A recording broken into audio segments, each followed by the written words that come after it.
والسلام وعلى رسوله الأمين وعلى آله وأصحابه أجمعين.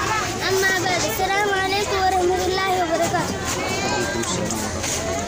أيها الإخوة الكرام، موضوعنا اليوم حسن الخلق. قال الله تعالى: وإنك لعلى خلق عظيم. قال الله تعالى: والكاظمين الغيظ والعافين عن الناس والله يحب المحسنين. وعن أنس رضي الله عنه قال: كان رسول الله صلى الله عليه وسلم أحسن الناس خلقا متفق عليهم. وعن أبي هريرة رضي الله عنه قال رسول الله صلى الله عليه وسلم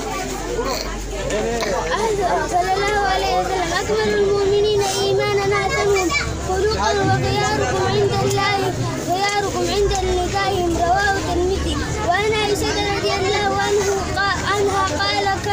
قالت سمعت رسول الله صلى الله عليه وسلم يقول: إن المؤمن لا يدرك بحسن خلقه درجة الصائم القائم. رواه أبو داود. وبالله توفيق. السلام عليكم ورحمة الله وبركاته.